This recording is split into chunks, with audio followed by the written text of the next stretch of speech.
Hello everybody. Now before we get into episode 3 of Firefight, I have to hold my hands up and say I made a mistake in this video. Now I didn't realise this until 20 minutes before releasing this video. So it's Friday the 26th, 25th, I don't know what date it is. And I was just about to click the button to get this video for you guys to watch. And Boris had pre-watched it this afternoon and realised I'd made a mistake. So I've gone back through to the video. And what I've done wrong is when I'm rolling to wound, strength 4, toughness 4, I actually leave the 3s in the box. So I should have only picked out 4, 5s or 6s, and I picked out 3s. So what that means is the actual results at the end, after you watch the video, the results are wrong. I don't want to give away too much, but you'll see where I go wrong right at the end once I've done all the dice rolls and everything. So I absolutely apologise for this. I wasn't going to release it, but I thought, well, it's probably better to have something to watch rather than nothing. But what it does prove beautifully is that it's not always easy. You know, when you've got guests come over and they're rolling dice and they're picking out dice left, right, and centre, it's a lot tougher than it looks. I know that's, it's an excuse, but it really is the truth. And if you've been on the channel yourself, you know the pressure that's in this room playing games, and you want to make sure you produce a good game and good rules and good dice rolls and stuff. So, I've been doing it for quite a long time and I've still managed to mess it up. So I'm really sorry. Hopefully it doesn't ruin it too much, but I just need to go back and look at the numbers on the dice and make sure I know what I'm doing next time. I hope you enjoy it. Hello everybody, welcome back to the Corona Chronicles and the third episode of Firefight. I'm your host, David, as always. Now, hopefully you've watched Setting the Scene, you've seen how I've built this really small but awesome reinforced Promethean pipeline here. What we've got here is we've got 20 tactical marines as per the previous firefights, and we've got a Rhino there with 5 Seekers. So we're going to have a quick look at the points. Got to refer to my little bit of paper down here. Now the TAC Marines, there's 20 TAC Marines in there. Sergeant is armed with Artificer armor, a Power Fist, and there's a Vexilla in the squad. And that comes to 260 points. And they are facing off 5 Seekers. 4 of the Seekers are armed with combi flamers, combi weapons, and the Sergeant is armed with a bolt pistol and a Power Fist, so similar to the Imperial Fists. They are also accompanied into battle, transported into battle with a dedicated transport of a Rhino, and that's equipped with a combi bolter and a multi-melter, or as they're better known, a multi-misser. And that little squad, tiny little squad, but very effective, comes in at 275 points. So huge cost. I appreciate they've got a Rhino and they've got some special weapons in there. And the Word Bearers Seeker squad have a particular rule called Marked for Death. It's all for any Seeker squad, any generic Seeker squad, and essentially they nominate a unit at the beginning of the game, and they get preferred enemy against that unit. So the Seeker squad, they're Ballistic Skill 5, and will reroll 1s to hit to wound in both combat and shooting. So huge, particularly when we combine that with flamers. So perhaps not so much on the hit, but definitely on the wounds. That will really help us out. What we have to imagine is that the Seeker squad have got into a position where the Rhino has moved forward 6 inches. They need to claim this objective from the Imperial Fist, which say that they're holding an objective marker. And the question is, can 4 combi flamers and a bolt pistol cause enough damage to either destroy all of the Imperial Fists, or at least cause enough damage so they fail their leadership test and flee? I'm not sure. There's a lot of wounds to get through, 20 wounds. Artificer armor is kind of halfway back here in the Imperial Fist, so I think there's about 13 models before we get to Artificer armor. But then we will then see the return fire from the Imperial Fist if they manage to hold position. I think it's fair to assume that they will take out 5 Marines, but this is a really great situation where we get into games where you need to get Marines off a unit, and Flamers are the absolute best way to do that. Admittedly, their AP won't go through the armor, but if you can get them in position, again, we're just rolling dice and we're going to force failed saves. You could then argue that there would be a charge back from the word bearers, but we're not too worried about that.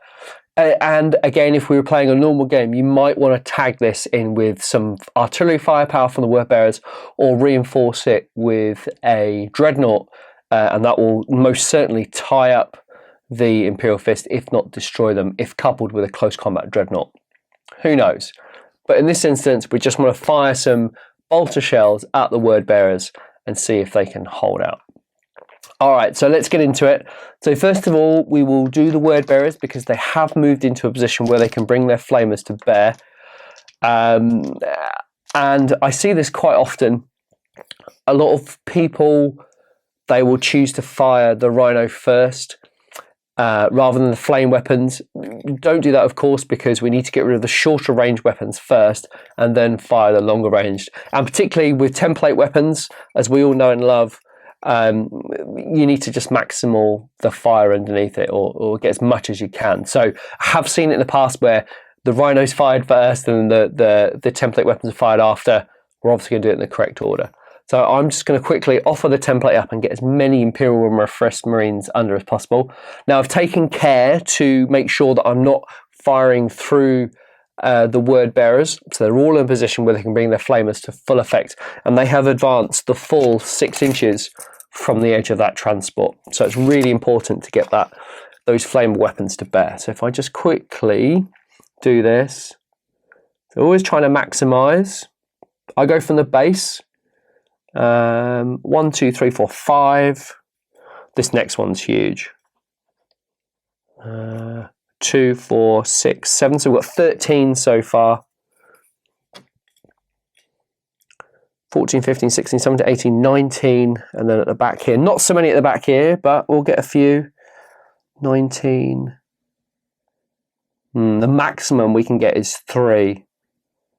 So 22. Oh, hey, a good catch. So 22 hits we can bring to bear from the flamers. We'll do the bolt pistol as well because it's all the same strength, and the AP doesn't matter because we're against Artificer and Power Armor. So we need a 2 to hit with the bolt pistol from the Sergeant, and we are preferred enemy, so we get to reroll 1s. Great. Okay, so that's 24 hits in total. I'm just going to write this down so I've got it. Now I've got 20 dice in my hand, hopefully. 2, 4, 6, 8, 10, 12, 14, 16. Oh, I've got 18 actually, that's right. So we'll do 18. Strength 4, toughness 4 is 4s, but rerolling 1s. Wow, there is no 1s to reroll, but we got a couple. Got a couple of 2s in there. So 18 minus 3 is 15. But don't forget we need to roll another 6 because we got 24 hits. So 1, 2, 3, 4, 5, 6. Oh, preferred enemy, lovely. And we do get it, fantastic. So we drop 2 and gain an additional 4. So we get 19 wounds in total. That's pretty good. All right, so let's do the saves on the Imperial Fist Marines. 3 up armor. We need to roll 1 additional. We've got 18 dice total. Okay, 1, 2, 3, 4 failed. 1 more. 5. So 5 Imperial Fists will fall to the Flamer firepower. That's not too bad, you know. I think that's pretty good from the Seekers. I really do. You know, that's enough to force the Imperial Fist onto a leadership test, which is kind of crucial. But let's not forget we've got the combi bolter from the Rhino, so 3s, twin linked. We are in half range, so that's good. And 2 more additional wounds. Wow. All right, so 3 up armors for the Imperial Fists, and they lose an additional 1, taking them to 6 casualties. Wow. And now the big one, the multi-misser. Can they do it? Fingers crossed. Oh, it actually hits this time. Fantastic news. All right, so strength 8, AP 1, 2s to wound. Oh, I thought I was going to roll a 1 there. It does hit and wound. Fantastic news. But 4 at cover save for that huge reinforced bunker section there.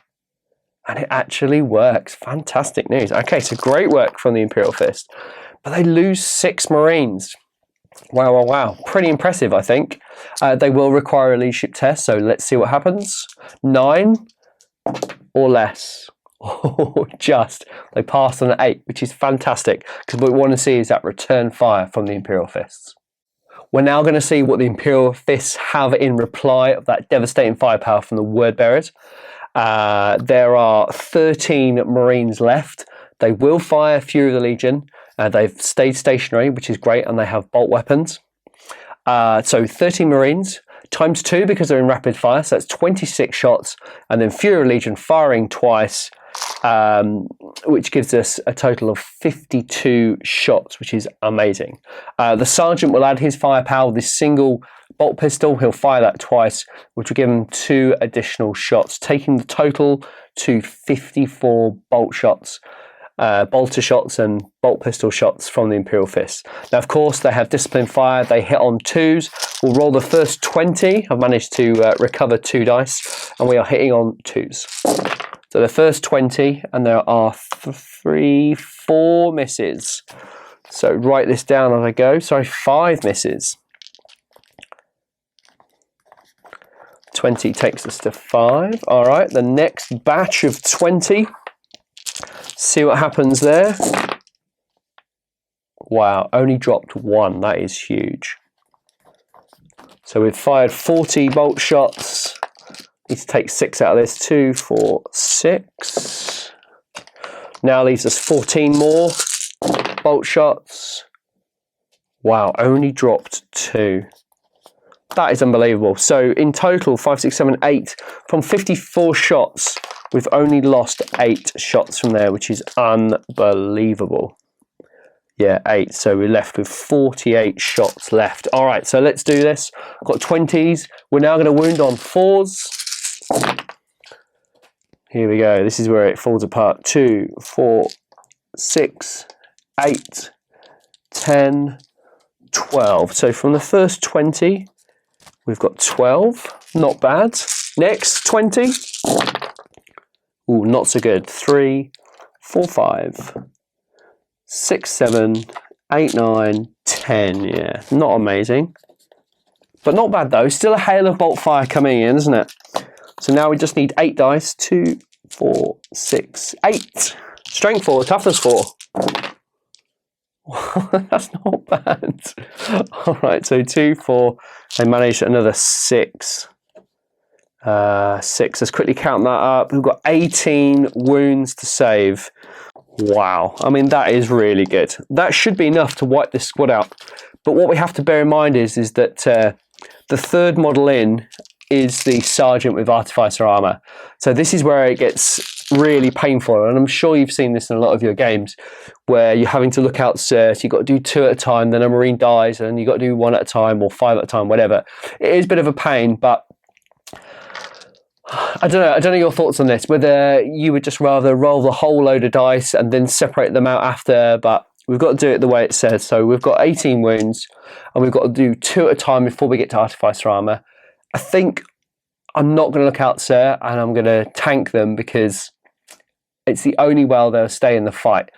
And particularly the Imperial Fist, they can't snap, they can't shoot in the next turn. And if I was playing a normal game, I might have other elements on the board, which might be able to save this unit from being destroyed. So that's why I'm going to tank on the Artificer armor. But let's get it on. So let's go.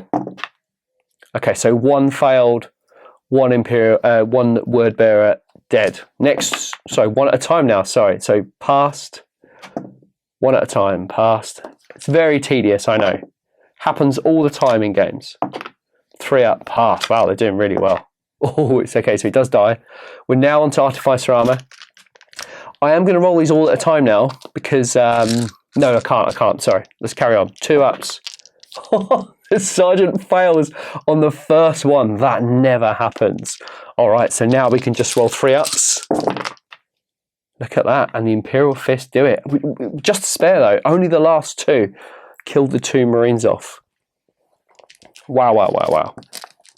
Only just. So it took, how many shots? 54 shots to exactly wipe out 5 Marines. That's amazing, isn't it? Could have gone the other way though. You know, the Sergeant on Artificer armor could have made those saves. He could have tanked them. Look, 1. Oh, he died on the second one. But we've all seen it, where an Artificer armor has just stood there, I know I rolled a 1. Just tanking shots. Look at that. Bomb. Bomb. Look at it. And I've been there myself. It is so frustrating when you're trying to fire lightning guns. You've got no rending. Look at that. 2 up. 2 up. 2 up. Finally at the last one. But that's all my dice gone, you know. It's just the way it goes. But it does prove one point, though. It proves that weight of firepower will definitely wipe out that squad. Will definitely help wipe out units, rather, because you're just forcing those saves. The Artificer armor in units is a real tricky one. You know, just saw those huge volume of dice I rolled there.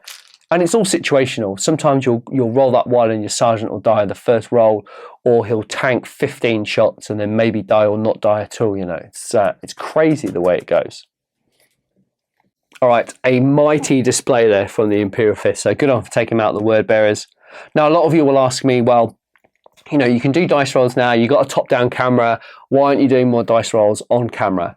And the fact of the matter is that a game takes a long time to produce at the channel. I like things in a very particular way, and if you've been on the channel yourself, you know that I like things said in a particular way. I like things done in a particular order, but that's only done that way because for me, the most important person in this whole process is you, the viewer, and I always want you to know what's happening all of the time. I'm sure when we all play games with our opponents, whether at a club or in a tournament, whatever, or with friends, we'll just point, nods, roll dice, point, yeah, bomb, they're dead, you know. But if you're producing games in this medium, it doesn't work because most people watch the channel whilst they're painting models, and they don't always look up. I know I certainly don't when I watch battle reports from other channels. I just have it on the background whilst I'm painting. And so it's really important that we talk about how many hits and how many to wounds we have. And sometimes when we do dice rolls, guests find it quite difficult to get those numbers in a ordered fashion. And then if it is a little bit jerky, we get comments come on saying, oh, you know, you guys could be a little bit smoother, or, you know, painfully frustrating hearing how that did or didn't happen, wasn't sure what was going on. So in some instances, it's a lot easier to sum things up. There has been occasions where 3 of us have been here for 40 minutes and all it's been is a las cannon shooting into the side or the rear of a rhino. And you might think, well, that's super easy. So let's just quickly do it, okay? So we'll one side sponson from a Spartan firing into the rear armor of a rhino. We'll do it now really quickly. So 3's to hit, 2 shots, twin link, not required. Strength 9, rear armor 10, 1's to glance, 2's to pen. Great news, 2 penetrating hits. Now we'll roll on the damage chart, +1 because of AP 2. Great, so we get a 4, which is a stunned result, and a 5 +1, which is 6, which is an immobilized and 2 hull points. Now you might say to me, that's really easy. It's only easy because it's done through practice, but we do get guys that struggle, and the main part where we struggle is the damage chart. It's really tricky to get it off the top of your head. So 1 to 3 shaken, 4 stunned, 5 weapons destroyed, and 6 immobilized, and obviously you get 7, it's explode. So sometimes it's really hard. Sometimes our guests just can't quite grasp that, and that's why we just do an overview. But sometimes the last thing you want is for us to film every single shot. So 2 bolters into the rear of a rhino, 3s and 6s causes a glance. Sometimes you don't need to know that, but sometimes it would be really thematic. You know, if we're firing like a Venator into a Terminator unit and you're trying to pip the Praetor out of the squad, and you've got to do some complicated look out, sir, invulnerable, blah, blah, blah. And it's quite exciting, particularly if the Praetor dies or a character dies, or it takes off the final whole point of the Dreadnought that's about to bear down on a 10-man tactical unit. I appreciate that, but sometimes our guests just can't quite do it. And it makes the game quite jerky, and that's nothing against the guests. You know, there's a lot of pressure on them for the day. They've got to bear in mind all of my specific ways how I want the game and how I want it filmed, along with their rules. Rules are super important. We try to get them right. A few do get through. We're probably worse at it when we first started. We got a lot better over the years. But there's a lot to bear in mind on the day, and I don't think viewers appreciate that. But we try to get as much dice rolls in as possible. I am in the process of building a rig that will give us a permanent top-down with the camera and dice rolls. But again, it's all dependent on the guest. So I try to get in as much as possible. So to get back to my original point, the reason why I'm doing this and rolling these dice is one, to fill content, absolutely. But, you know, I know you guys like to see dice rolls, and this is my way of kind of bridging that gap at the moment. But moving forward, we will get more in. Anyway, I've talked for far too long. I know it was really short and really quick and simple. And I've tried to highlight the benefits of the 20-man tack squad and Fury of the Legion. We don't see Fury of the Legion enough, and we don't see enough 20-man tack units on the board. And I would love to try to start a bit of a movement to bring back the 20-man tack unit. I think there are some really great advantages. And the main one for me personally is 20 tack Marines on an objective, kind of like a last stand, firing bolters or bolt pistols from the slits of the building or the defensive position to fend off the enemies. And I appreciate this has all been isolation. You know, we've got one unit versus one unit supported by another unit perhaps, but in much larger games you'll have so many more elements moving in, and the focus on the tack squad generally tends to be at the end of the game. And if you're trying to get rid of 20 tactical Marines on an objective at the end of the game or the latter part of the turn, it's just probably not going to happen, because all your big killy stuff tends to go turn 1, turn 2, turn 3.